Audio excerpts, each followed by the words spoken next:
네, 그러면 두 번째 강의 시작하겠습니다.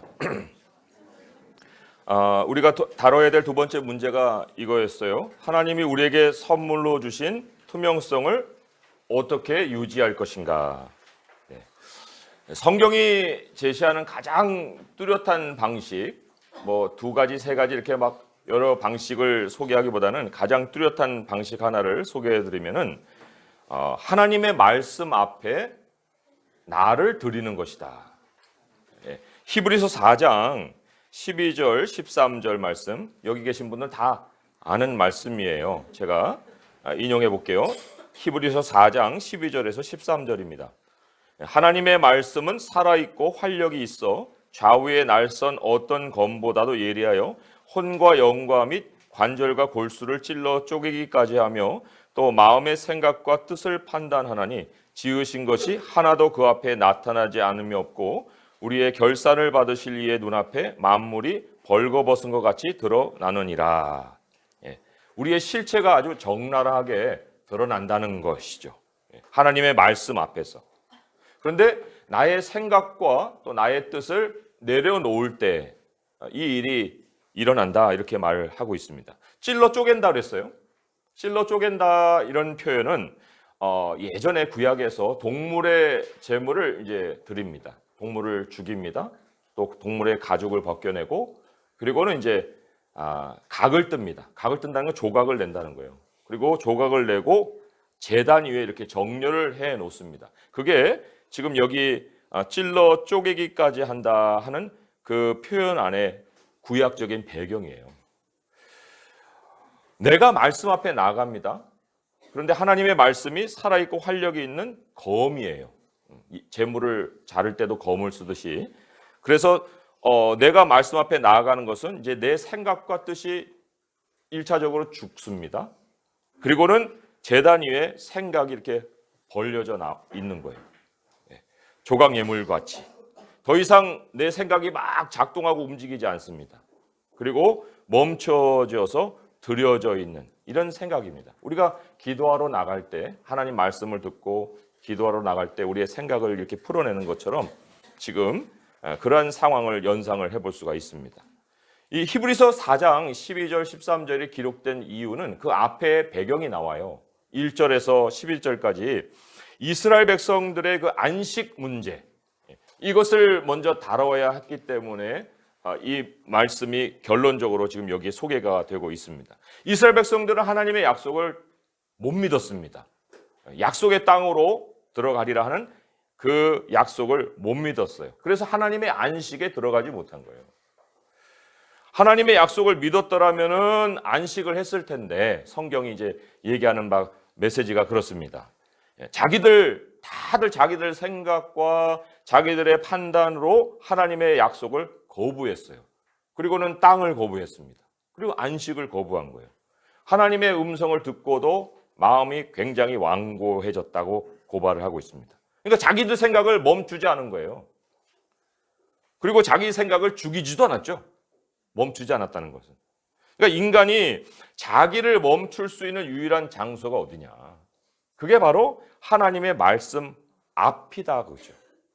자기들 생각을 거기서 죽이고 또 우리의 실체가 낱낱이 드러나는 그곳이 바로 하나님의 말씀 앞이다.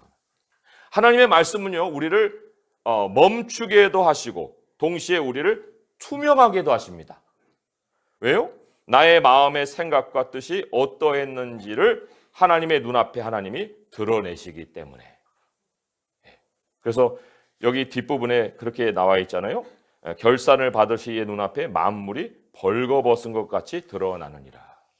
그러니까 이 진실함, 또 깨끗함, 투명성 이런 것은요, 행동으로 확인되기 전에 하나님의 말씀 앞에서 자신의 이 분주한 생각과 뜻을 온전히 드리는 자에게 하나님이 주시는 선물이에요. 거듭남도 선물인 반면에 또 그 거듭남이 우리에게 준 바 투명성도 계속 하나님의 말씀이 우리에게 주시는 선물이라는 거죠. 삶이 하나님 앞에 말씀 앞에 멈추는 만큼 나의 투명성은 유지를 할 수 있습니다. 우리의 투명성이 또 유지를 할 수 있는 거예요. 하나님의 말씀이 비추는 빛이 이제부터는 나의 생각과 뜻이라고 생각하지만 그러나 하나님의 말씀이 반영된 그 생각과 뜻을 통해서 비추어지게 돼 있습니다. 그러니까 그럴 때 이제 나를 사람들이 만납니다. 그런데 사람들이 나를 만나면서 나에게서 고집을 느끼지 않습니다. 완고함을 느끼질 않는다는 거예요. 또 분주함도 느끼질 않습니다. 그래서 투명성이라는 것은요, 사실 자기 주장을 하는 사람들에게서는 느낄 수가 없는 거예요. 또 남의 말에 귀를 닫는 사람에게서도 느낄 수가 없습니다. 막 이를 몰아치는 사람에게서도 투명성을 우리가 느낄 수가 없다는 거예요.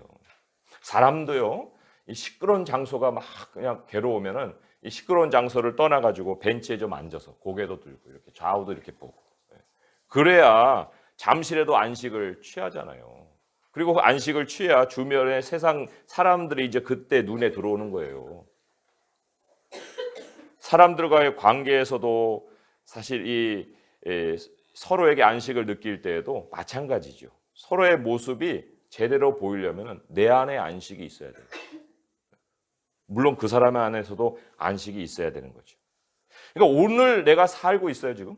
오늘의 삶에서 내가 안식을 품는 거, 하나님 말씀 앞에 내가 자리하고 앉아서 나의 생각을 드렸다 하는 그 시간을 갖는 거, 그것이 바로 나의 이 투명성, 그러니까 그 시간과 나의 투명성이 비례한다. 내가 얼마나 나 자신을 하나님 앞에 드렸는가 하는 것과 나의 안식과 나의 투명성이 다 연결되어서 이게 다 관계하고 있다는 것입니다.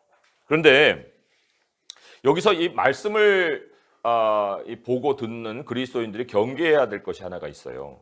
뭐냐면 야고보서 1장 22절에서 27절이 경고했듯이 스스로를 속이는 위험입니다. 스스로를 속이는 위험. 야고보서 1장 22절에서 27절을 제가 읽어볼게요. 너희는 말씀을 행하는 자가 되고 듣기만 하여 자신을 속이는 자가 되지 말라.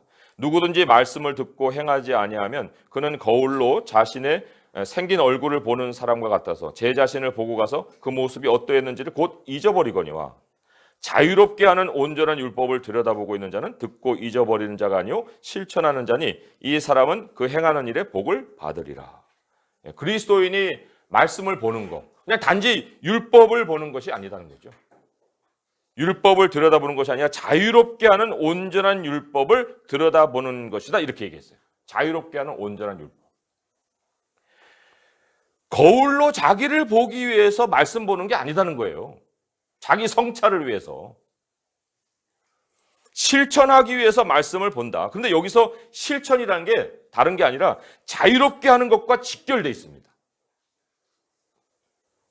어떤 자유냐? 궁극적으로 결론을 말씀을 드리면 우리의 자유는 그 말씀을 마음껏 비추는 거예요.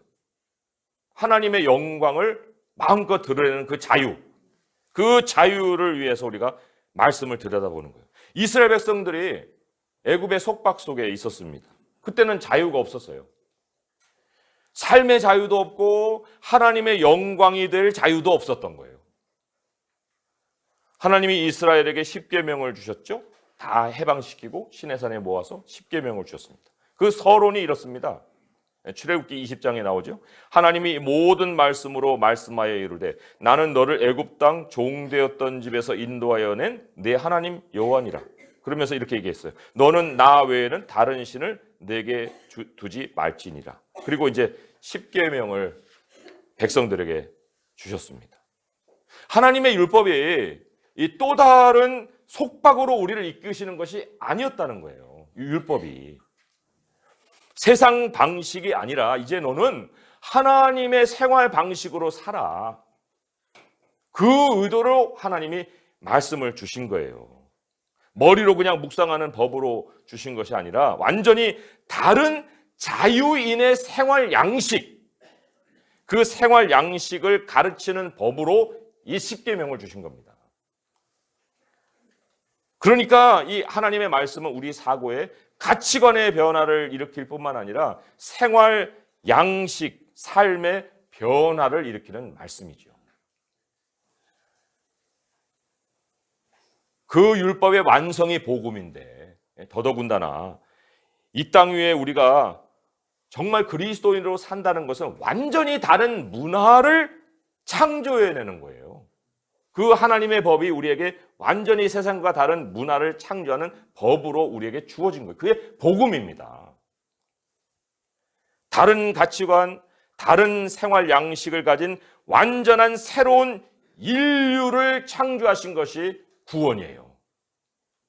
그리고 그 구속 역사의 중심에 바로 예수 그리스도가 전하신 자유하게 하는 온전한 율법이 있는 것이죠.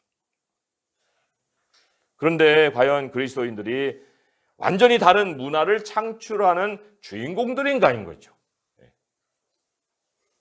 세상이 그리스도인들을 만나면 완전히 새로운 세계를 경험한다고 말을 하는가?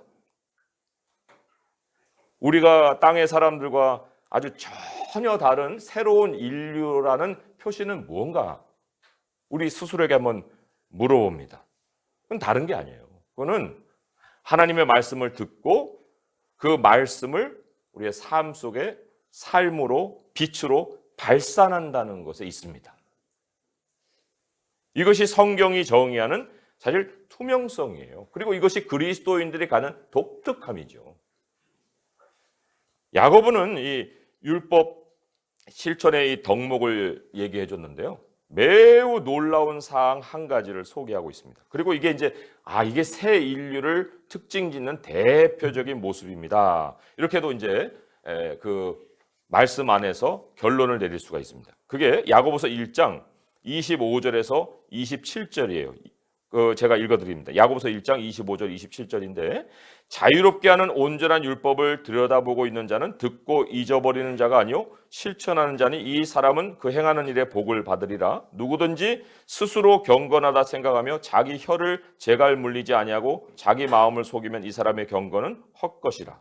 하나님 아버지 앞에서 정결하고 더러움이 없는 경건은 곧 고아와 과부를 그 환난 중에 돌보고 또 자기를 지켜 세속에 물들지 아니하는 그것이라.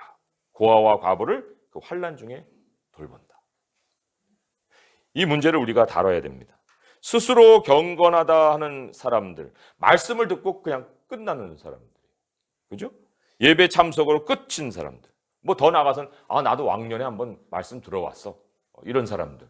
이런 사람들은 이 스스로 경건하다 하는 생각하는 사람들이죠. 이 사람들의 특징이 뭐예요? 혀의 재갈을 물리지 않습니다. 구인류의 표시라는 거예요. 폭력의 속성을 가지고 있습니다. 바로 이 말다툼이죠. 부패가 발전해갖고 밖으로 나타나는 것이 다툼이라고 말씀드렸잖아요. 중상, 비판, 모략 뭐 이런 거죠. 그런데 반대로 하나님 아버지 앞에서 정결하고 더러움이 없는 경건이 있다는 거예요.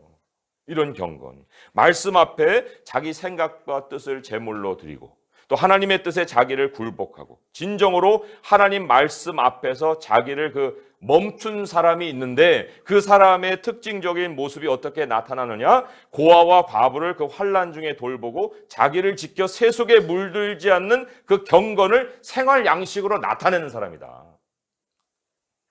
이것이 새 인류의 가장 대표적인 특징이라는 거예요. 그러면 목사님 저는요 고아원에 가보지도 않았어요. 과부를 돌본 적도 없는데 그럼 나는 가짜 그리스도인이에요? 저는 여전히 구인류입니까? 이렇게 물어볼 수도 있잖아요. 그런데 고아와 과부는요 그런 협소한 의미로 쓰는 게 아니에요. 여기는 굉장히 이 대표적인 의미로 사용이 된 거죠. 이들은 이 사회 약자 정도가 아닙니다. 굉장히 홀로 된 사람의 상징이라고 볼 수가 있어요. 필요가 간절한데 그럼에도 불구하고 스스로 해결이 불가능한 홀로 처한 사람들의 대표가 고아와 과부예요. 아마도 이 영적인 의미에서는 구인류 전체라고 또 얘기를 할 수가 있습니다. 그런데 새 인류인 그리스도인이 이 환난 중에 있는 구인류를 돌본다는 거예요. 홀로 처한 사람들을. 모든 사람이 자기 세계 건설에 아주 미쳐 있습니다. 바쁘죠. 매진합니다. 그리고는 극도로 주변을 경계하죠. 의심하고 두려워하고. 그러면서도 이기적인 것을 지극히 당연히 여기고. 그 세계가 만들어내는 산물이 뭐예요? 홀로 고통당하는 영혼들이에요. 근데 그 영혼들을 하나님이 새 인류가 돌보게 하신다는 겁니다. 자기를 나누는 그 실천을 하나님의 백성에게 맡기시는 거예요. 그래서도 이어지는 말씀이 이랬잖아요. 자기를 지켜 새 속에 물들지 않는다. 다시는 구인류의 모습으로 돌아가지 않는다는 겁니다. 자기 변호, 자기 방어, 자기를 위한 삶을 살지 않는다. 하나님의 말씀이 우리 안에 오병이어의 기적을 일으키듯이 우리들의 삶의 나눔이 또한 영혼들의 오병이어를 일으킨다는 것입니다. 말씀 앞에서 정결하고 더러움이 없는 투명성을 소유한 그리스도인들에게 하나님이 기대하시는 이 생활 양식이 바로 우리가 받은 복을 환난 중에 있는 고독한 영혼들에게 나누어 주는 삶이다. 나눔이 없는 그리스도인, 이런 것이 가능할까요? 나눔이 없는 그리스도인, 말씀 앞에 멈추는 삶을 살고 있다고 할 수도 없어요. 그런 사람은 또 심하게는 그 사람 그리스도인 맞아? 이렇게도 얘기를 할 수 있습니다. 매우 그 사람이 불투명한 사람이에요. 나눔이 없는 사람. 그리고 어둠의 자녀라고도 할 수가 있습니다. 어떻게 이 나눔이라는 삶 하나 가지고 그렇게 확실한 판단을 내릴 수 있습니까? 여러 가지 하나님 백성들의 특징도 있잖아요.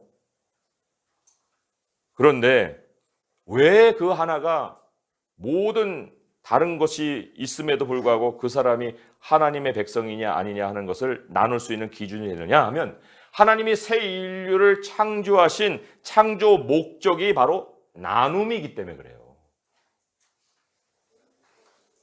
나눔, 이거를 성경 안의 용어로 바꾸면 선입니다. 선.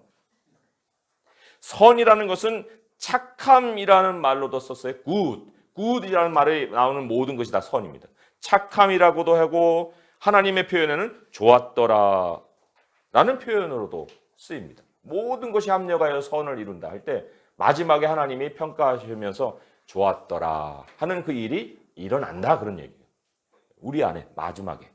그런 것처럼 이 선이라는 말이 바로 이 나눔을 표현하는 성경의 용어인데요. 하나님이 창조 세계에 자기의 영광을 다 나누어 주셨어요. 그리고는 최종 평가를 뭐라 했습니까? 심히 좋았더라, 이렇게 얘기했습니다. 그래서 우리 하나님은 선한 이, 선한 분, 이렇게 또 마태복음 19장 17절에 소개가 되어 있잖아요. 또 하나님은 사도행전 14장 17절에 하늘로부터 비를 내리시며 결실기를 주시는 선한 일을 하사 음식과 기쁨으로 마음에 만족하게 하시는 이이시다, 이렇게도 얘기했습니다. 비를 내려주시는, 결실기를 주시는 선한 일을 하신다. 사도 바울이 또 디모데에게 주신 그 서신에서 선을 행하고 선한 사업을 많이 하고 나누어 주기를 좋아하며 너그러운 자가 되게 하라. 이게 헬라어 용법인데요.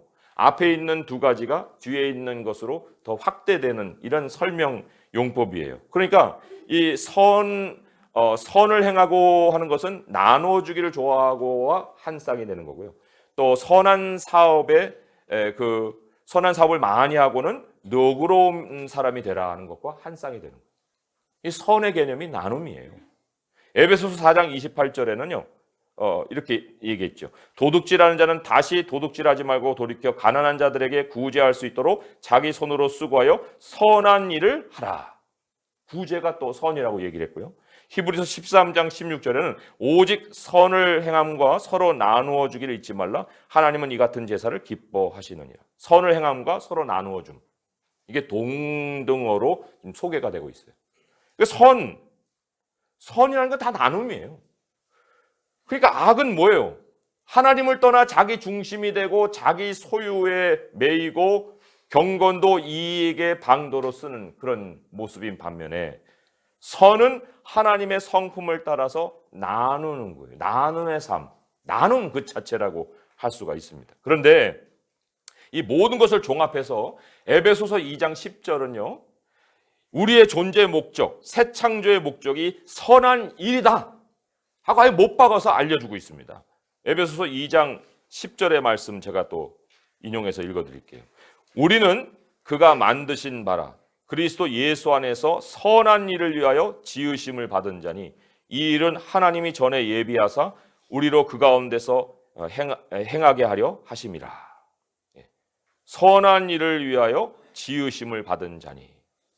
뭐예요? 선한 일을 위해서. 이게 나눔의 삶을 위해서 지으심을 받았다는 거예요. 나눔의 삶을 위해서. 그리고 그 선한 일을 우리가 만들어가는 것이 아니다. 하나님이 이미 전에 예비해 놓으신 거다. 우리를 창조하셔서 그 예비해 놓으신 선한 일 안에서 살게 하시려는 목적으로 우리를 구원하셨다. 이게 에베소서 2장 10절의 말씀이에요. 디도서 2장 14절도 같은 창조 목적을 우리에게 가르치고 있습니다. 그가 우리를 대신하여 자신을 주심은 모든 불법에서 우리를 속량하시고 우리를 깨끗하게 하사, 이게 투명성이잖아요. 선한 일을 열심히 하는 자기 백성이 되게 하려 하심이라. 선한 일의 열심, 나눔의 삶, 우리를 깨끗하게 하사. 우리가 과연 깨끗해지긴 했는데 선한 일에 열심을 내는 그 기본의 모습, 하나님 백성의 그 기초적인 모습을 가지고 있는가 하는 거죠. 성경의 증거들이 이러한데 어떻게 나눔이 없는 사람을 그리스도인이라 할 수 있겠나, 그런 얘기예요. 성경이 자유하게 하는 온전한 율법으로서 새 인류에게 이 생활 양식을 만들어내는 법으로 주었는데, 이 새 인류를 만들어가는 그 온전한 율법이다, 자유하게 하는 온전한 율법이다 라는 그 증거가 성경 자체에 대한 묘사 안에 나와요. 디모데후서 3장 16절 17절에 성경 목적을 이렇게 밝히고 있거든요. 모든 성경은 하나님의 감동으로 된 것으로 교훈과 책망과 바르게 함과 의로 교육하게 유익하니 이는 하나님의 사람으로 온전하게 하며 모든 선한 일을 향할 능력을 갖추게 하려 함이라. 모든 선한 일을 행할 능력을 갖추게 한다. 성경 읽고 무슨 능력을 받는 거예요? 선한 일을 행할 능력을 받는 거잖아요. 그런데 듣고 끝내버려요? 나의 성찰로? 거울 보고 끝납니까? 그건 아니잖아요. 성경의 목적이 그런 것이 아닌데. 그래서도 투명성의 유지라는 거, 그거는 항상 하나님 앞에서 말씀을 받고 그 말씀의 법대로 나눔을 실천하는 것으로 말미암는 거예요. 그래야 유지가 되는 거예요. 이것은 이제 우리가 세 번째이자 마지막으로 고려해야 될 그 문제의 부분적인 답을 제시해주고 있습니다. 마지막 문제가 뭐라고 했죠? 세 번째로 투명성을 어떻게 실천할 것인가, 이 문제입니다. 실천의 문제로 이제 넘어왔습니다. 투명성의 그 실천을 가장 잘 말해주는 성경 구절이 에베소서 5장 8절에서 12절까지의 말씀입니다. 굉장히 중요한 말씀이기 때문에 뭐 찾으실 분들은 다 찾으시고 제가 거기에도 구절을 써놨습니다. 에베소서 5장 8절에서 12절이에요. 제가 인용해서 읽습니다. 너희가 전에는 어둠이더니 이제는 주 안에서 빛이라. 빛의 자녀들처럼 행하라. 빛의 열매는 모든 착함과 모든 의로움과 모든 진실함에 있느니라. 모든이 다 붙어 있어요. 주를 기쁘시게 할 것이 무엇인가 시험하여 보라. 너희는 열매 없는 어둠의 일에 참여하지 말고 도리어 책망하라. 이 책망하라는 건 expose, 드러내라, 그런 뜻으로 우리가 이해를 해야 됩니다. 그들이 은밀히 행하는 것들은 말하기도 부끄러운 것들이라 그랬어요. 빛의 자녀들처럼 행하라. 투명성 실천을 하나님이 명령하셨습니다. 빛의 자녀들처럼 행하라. 그 실천의 이 결과로 이제 세 가지 빛의 열매를 우리에게 알려주셨어요. 모든 착함, 모든 의로움, 모든 진실함. 근데 이거를 그냥 열매로만 알 것은 아닙니다. 그 사과나무에서 사과가 열리지 뭐 사과나무에서 배가 열립니까? 그 자라는 과정도 다 그 열매와 연결이 되는 거예요. 그러니까 빛의 열매라 하는 것은 그 빛의 과정, 실천 내용, 그것도 이 착함과 의로움과 진실함이다, 이렇게 연결이 되어 있다는 거죠.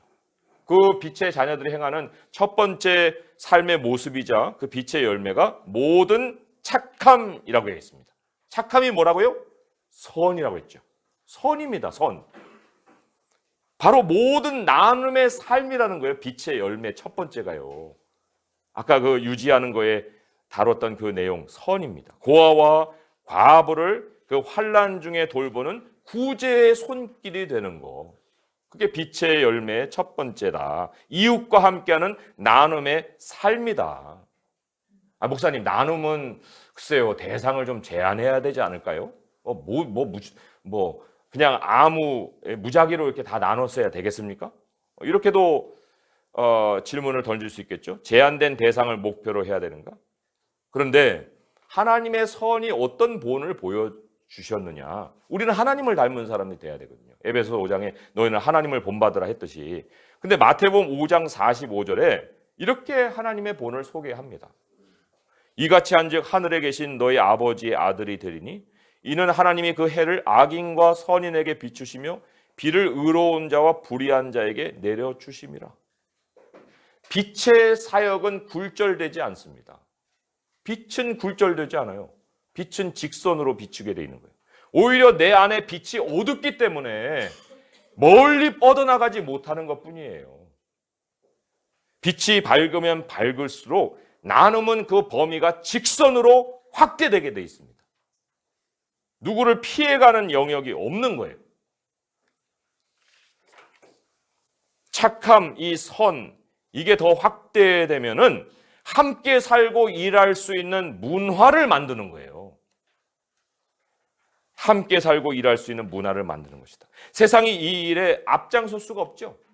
왜 앞장을 못 씁니까? 그 세상에게는 함께라는 그 개념, 그 함께라는 개념에 항상 득실 관계를 따지는 계산법이 돌아가고 있기 때문에 그래요. 모양은 그럴싸하죠. 그래서도 이 그리스도인의 투명성이야말로 사회 인간 질서의 기본 기틀을 제공하는 것이다 라고 말씀을 드릴 수 있습니다. 우리의 풍성한 이 나눔을 통해서 보이지 않는 그 하나님을 세상에 보여주고 하나님이 이끄시는 세상이 이런 식의 세상이야 라는 것을 본래의 세상의 모습을 보여주는 거죠. 여기 해당되는 성경 말씀 마태복음 5장 46절에서 48절의 말씀 제가 또한 인용해 봅니다. 너희가 너희를 사랑하는 자만 사랑하면 무슨 상이 있으리요? 세리도 이같이 아니하느냐? 이게 이해 득실 관계예요. 그런데 또 너희가 너희 형제에게만 무난하면 남보다 더하는 것이 무엇이냐? 이방인들도 이같이 아니하느냐? 그러므로 하늘에 계신 너희 아버지의 온전하심과 같이 너희도 온전하라. 아니 세리 수준의 삶과 이방인들의 삶의 수준을 살면 그러면 보여줄 것은 뭐예요? 구인류의 삶의 행태를 똑같이 보여준다는 거예요? 그거는 아니지 않습니까? 근데 대조적으로 또 마태복음 5장 14절에서 16절은 또 이렇게 선포했어요. 너희는 세상의 빛이라. 산 위에 있는 동네가 숨겨지지 못할 것이요 사람이 등불을 켜서 말 아래 두지 아니하고 등경 위에 두나니 이러므로 집안 모든 사람에게 비치느니라. 이같이 너희 빛이 사람 앞에 비치게 하여 그들로 너희 착한 행실을 보고 하늘에 계신 너희 아버지께 영광을 돌리게 하라. 착한 행실이 나눔의 삶이죠. 착한 행실. 이 착한 행실, 그 착한 행실만이 하늘에 계신 너희 아버지께 영광을 돌리게 하는 매개체가 된다는 거예요. 누가 영광을 돌립니까? 여기에서. 여기 하나님의 사람들이 아니에요. 동네 사람들, 사회에 있는 세상 그 사람들이 우리 안에 빛을 몸으로 인해서 그 착한 행실을 보고 하늘에 계신 너희 아버지께 영광을 돌린다는 거죠. 우리에게 영광이 쏠리지 않습니다. 하나님께로 영광이 가는 거예요. 세상의 생각을 하나님의 영광으로 이끌어갈 수 있게 만드는 것이 바로 우리의 착한 행실이고 선한 행실이지요. 새 인류의 삶의 패턴이 구인류의 생각을 하나님께로 끌어갈 수가 있다. 모든 착함, 종류를 따지기 전에 우리가 하나님 앞에 나누는 그 삶 자체가 하나님께 영광을 세상이 돌리게 한다는 거예요. 두 번째, 빛의 자녀들의 행함이 만드는 열매가 모든 의로움이라고 했습니다. 모든 의로움. 이 투명성은 사실 이 의로움하고 밀접하게 연결되어 있습니다. 착함이라는 게 새로운 인간 질서를 만들어내는 거라면 이 의로움이라는 건 새로운 시스템, 체제 질서, 이거를 만들어낸다고 볼 수가 있어요. 여기 이제 의로움이라는 건 성경에 righteousness도 있고 또 right도 있잖아요. 근데 여기는 righteous를 얘기하는 것은 what is right, 뭐가 옳으냐, 그거를 이제 의로움이라고 말을 하고 있어요. 옳은 거, 모든 옳은 거를 빛의 열매라고 얘기합니다. 그러니까 뭐예요? 편법도 아니고 불법도 아니고 합법적인 거, 법적 절차에 부합하는 거. 이거를 우리는 사실 옳은 거의 기준으로 삼아야 됩니다. 모든 옳음, 모든 의로움이라고 했으니까요. 사실 많은 사람들은요, 선별적으로 의로운 것을 택하려는 경향이 있습니다. 성향이 있어요. 법은 그냥 일을 방해하는 요소 정도. 사실 우리가 일을 되게 만들려는데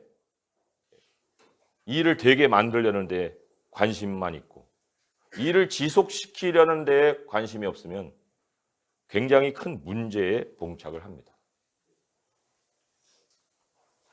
법이 일을 되게 만드는 데 방해가 된다. 그래서 법을 피한다. 성과는 내야겠는데 과정이 어렵다. 그럼 이제 과정을 경시하는 어떤 풍토가 생길 거 아니에요. 인간의 법, 그것이 인간의 법이야. 인간의 법이라니까. 이렇게 한쪽으로 제쳐놓을 것이 아니라 그 인간의 법이 하나님의 경영 안에 있다는 거예요. 하나님의 경영 안에. 예루살렘 성전을 질 때 고레스를 감동시키셨던 하나님이 왜 이때에는 우리가 하는 모든 일에 감동을 주지 않겠습니까? 하나님은 신속함에 별 신경 없어요. 신경 쓰지 않습니다. 아담이 죄를 짓고 예수님 오시기까지 성경의 시간으로 4,000년 흘렀잖아요. 그리고 예수님 다시 온다고 했는데 지금까지 2,000년 흐르고 있습니다. 우리 당대에 이룰 수 있는 일이 없는 거예요. 에덴 동산에서 아담이 죄를 범했다고 그 에덴 동산에 십자가가 세워진 게 아니잖아요. 우리 그리스도인들이 이 투명하지 못하고 빛의 열매를 내지 못하는 많은 경우가 바로 이 무엇이 옳으냐, 이거보다도 어떻게 신속히 하느냐, 어떻게 많이 하느냐, 이런 헛된 수고를 기울이기 때문에 그렇다는 거죠. 그러다 보면은요, 이 외부적으로 문제가 불거지기 이전에 이 내부적으로 갈등이 조성되고 다툼이 번져나가게 돼 있습니다. 그리스도인의 대다수가 다 의로움을 추구하는데 그 의로움을 추구하는 사람 가운데서 신속히 많이 법을 피해서라도 이렇게 얘기를 하다가 보면 갈등이 없겠어요? 있겠어요? 반드시 있죠. 안 되는 것도 되게 하는 것은 군사정권 시절의 표예요. 하나님이 받으시는 옳은 일을 해야 되고 하나님이 결론 맺으시는 일을 모두에게 나타낼 수 있어야 됩니다. 투명성을 희생해서라도 해야 할 만큼 긴박한 일을 한다? 그건 하나님 일 아닙니다. 그건 사람의 일이죠. 일만 남고 하나님을 잃어버릴 수 있는 거예요. 그것을 성경이 헛된 수고라고 말을 하고 있죠. 빛은요, 직선으로 길을 안내할 뿐입니다. 우리가 곡선을 만드는 거죠. 법이 막고 있는 것이라면 하나님께 기도해서 하나님, 이 법이 우리의 하는 일을 막고 있네요. 하나님, 법을 좀 고쳐주세요. 라고는 요청할 수 있어요. 하지만 법이 막고 있음에도 불구하고 하나님, 무사히 일이 진행되게 해주세요. 그거는요, 그리스도인 스스로가 인간 사회 체제의 파괴자가 되는 거예요. 인간 시스템의 파괴자가 되는 겁니다. 그러면 새로운 문화를 창출합니까? 그런 일은 물 건너 가는 거고요. 구인류 문화에서도 조롱받습니다. 그런 일을 벌여서는 안 되는 거예요. 그래서도 이 세 번째 빛의 자녀로서 행하는 열매와 연결이 되죠. 진실함이라고 했어요. 모든 진실함, 모든 참, 모든 진실. 사실 우리가 흔히 거론하는 이 투명성의 문제가 바로 이 진실성의 문제잖아요. 그거하고 연결이 되어 있습니다. 세상에서 이 참을 또 이 진실을 찾아볼 수 없다. 왜요? 참은 빛의 열매예요. 빛의 열매입니다. 그런데 문제는 당연히 이 참 진실을 소유하고 있어야 되는 그리스도인들, 이 그리스도인들에게서 참이라는 걸 볼 수 없을 때, 다시 말하면 거짓이 느껴지는 거죠. 도대체 그리스도인의 거짓말은 어떻게 시작하는 것일까? 우리는 새 누룩이라고 했잖아요. 새 누룩인데 새 덩어리가 되기 위하여 너희 묵은 누룩을 버려라, 이런 말씀도 있어요. 출발은 깨끗한 새로 태어난 악인데 가면서 지저분해지는 거죠. 그러니까 새 덩어리가 되기 위하여 묵은 누룩을 내버리라, 그런 명령도 있는 거예요. 요한일서 1장 6절을 보면은요, 이렇게 기록을 했습니다. 만일 우리가 하나님과 사귐이 있다 하고 어둠에 행하면 거짓말을 하고 진리를 행하지 아니함 이거니와. 여기 이제 거짓말 문제가 나오죠. 진리는 여기에 이제 참이라는 거예요. truth가 아니가 what is right, what is true, 그걸 얘기하는 거죠. truth가 아니고요. 어둠에 행하면 거짓말을 하고 진리를 행하지 아니하며. 어둠에 행한다는 것이 이제 투명성을 도대체 볼 수가 없다, 그걸 얘기하는 건데, 하나님과 사귐이 있다는데 아니 세상 사람하고 전혀 구별이 안 되네. 안 돼요. 어둠에 행합니다. 그 옳은 것을 행하지 않는 것, 진리를 행하지 않는 이것이 이제 거짓말의 시작이라 이렇게 볼 수가 있어요. 그런데 이 요한 사도가 계속해서 대표적인 거짓말의 사례를 제시했습니다. 그게 뭐예요? 형제 사랑의 부재예요. 형제 사랑의 부재. 요한일서 2장 9절에서 11절에 이렇게 기록을 했죠. 빛 가운데 있다 하면서 그 형제를 미워하는 자는 지금까지 어둠에 있는 자요.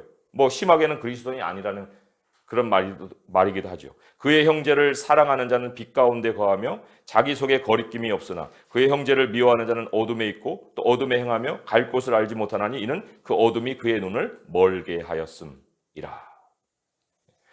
형제 미움, 아까 그 나눔 하나로 그리스도인을 판명할 수 있다고 했듯이 형제 미움 하나만으로 그 모든 신앙의 모습이 가식이다 라고 얘기할 수 있습니다.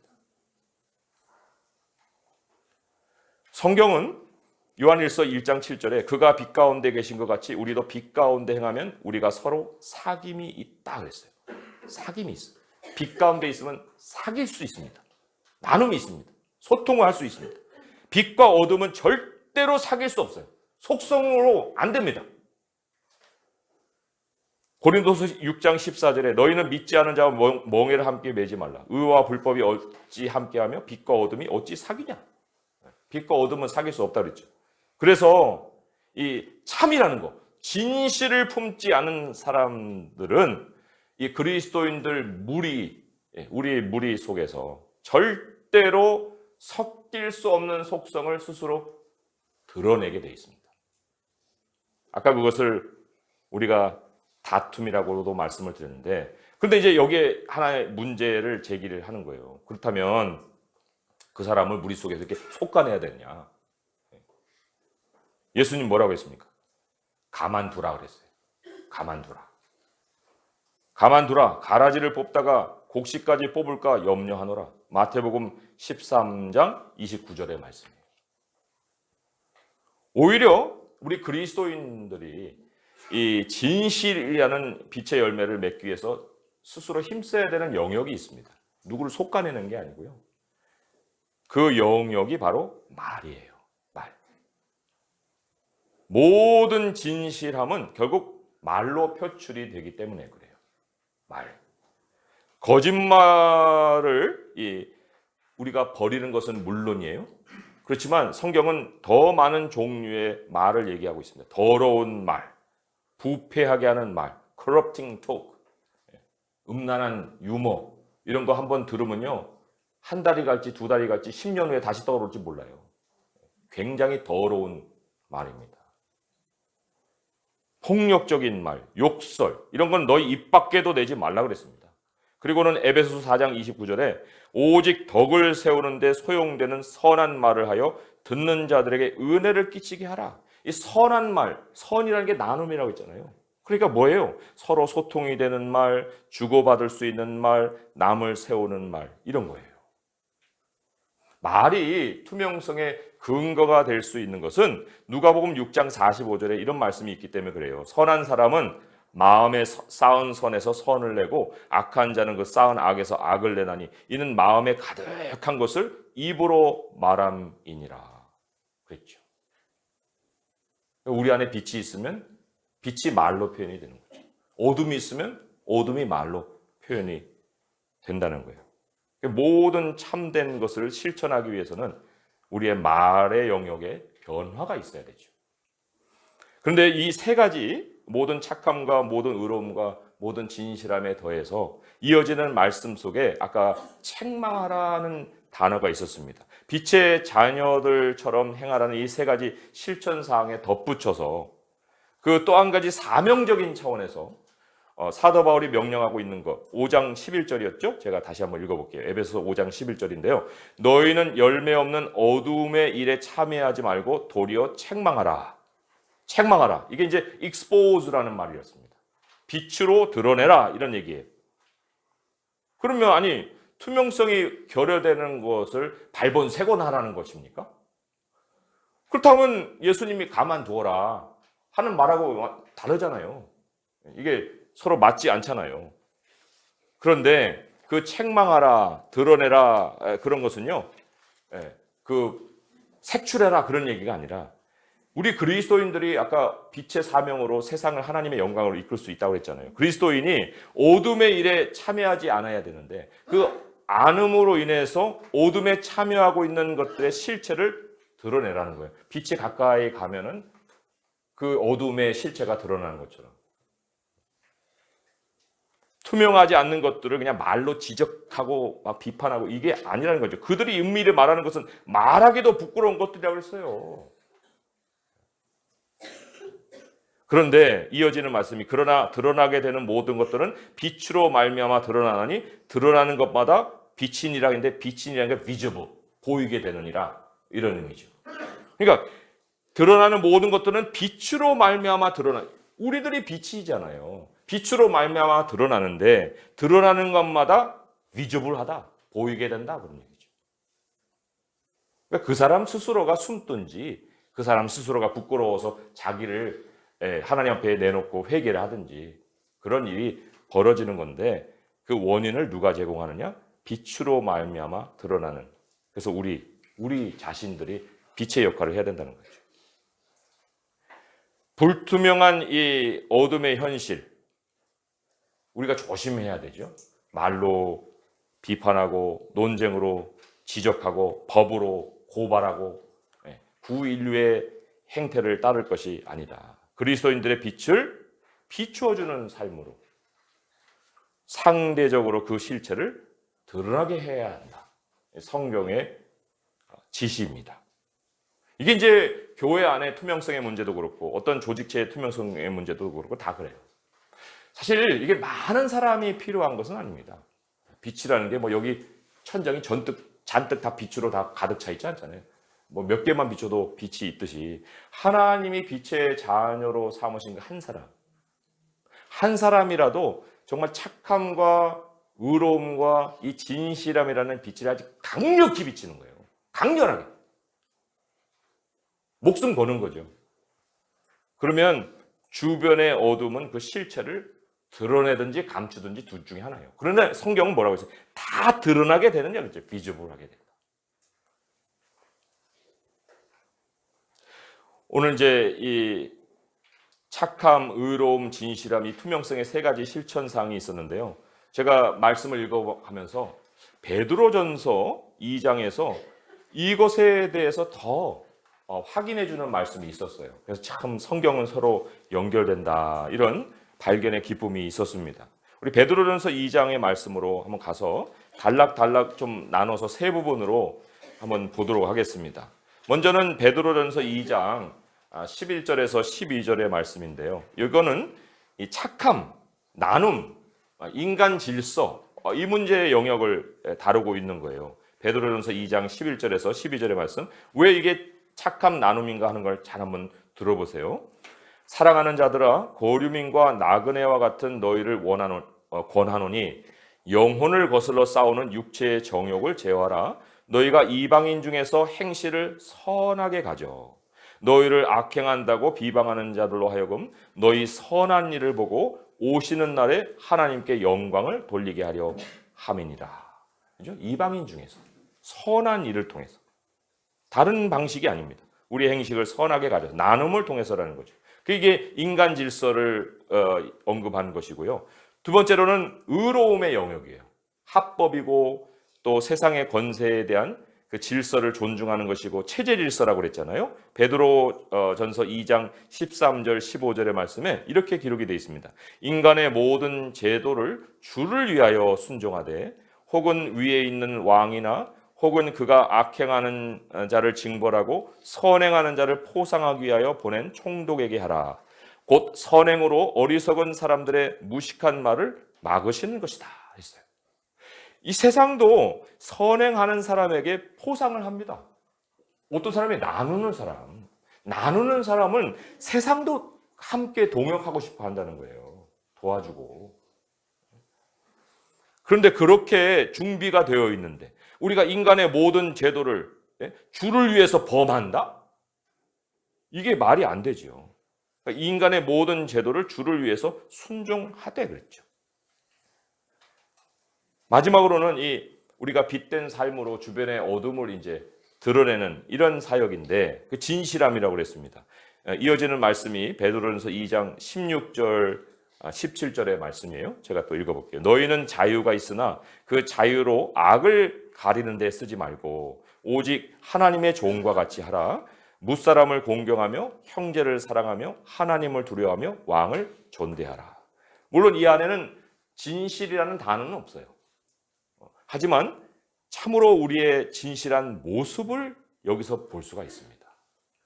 사람을 가리지 않아요. 무사람을 공경하며 형제를 사랑하며 하나님을 두려워하며 왕을 존대하잖아요.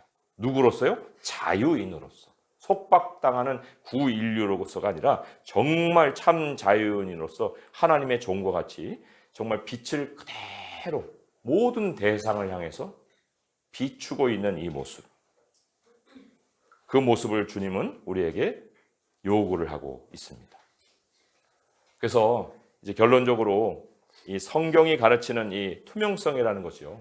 단순히 업무에 필요한 요소 이런 것도 아니고요. 또 누군가 어떤 행동에 대해서 정말 잘했느니 잘못했느니 어떤 그런 평가하는 기준 정도도 아니라는 거죠.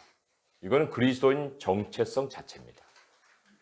그리고 그리스도인이 하나님께 부여받은 사명이기도 하죠. 그래서 여기 있는 우리 기아대책의 모든 우리 형제님들, 자매님들 자신의 그 빛이라는 그리스도인이라는 이 정체성을 가지고 그 하나님의 영광을 정말 밝게 강렬하게 반사하는 그런 반사체가 되시기를 또 부탁을 드립니다. 그리고 하나님이 계시다. 살아계신 하나님이 우리 가운데 계시다. 새 인류의 삶이 있다. 그리고 우리를 통해서 하나님이 새로운 문화를 창조해 가고 계신다. 그 나라가 여기에서 완성되는 것이 아니라 발전해서 하나님 나라로 이어지고 있다. 이런 것들을 정말 우리의 모든 삶의 과정을 통해서 행함을 통해서 세상에게 하나님의 영광을 비출 수 있는 모든 기아대책 형제 자매들 될 수 있기를 주님의 이름으로 축원드립니다. 기도하겠습니다. 하나님 아버지 감사합니다. 성경의 여러 하나님의 말씀들을 우리의 마음에 담아 투명성의 문제를 또 다루었습니다. 하나님 주님께서 우리 안에 빛을 두셨는데 우리가 어찌 어두움으로 달려갈 수 있겠나이까.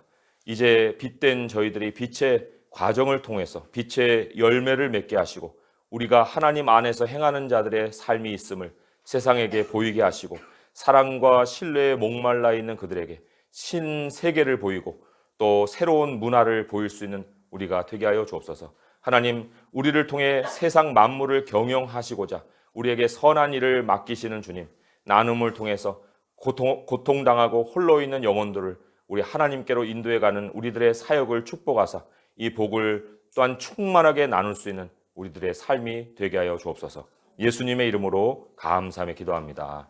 아멘.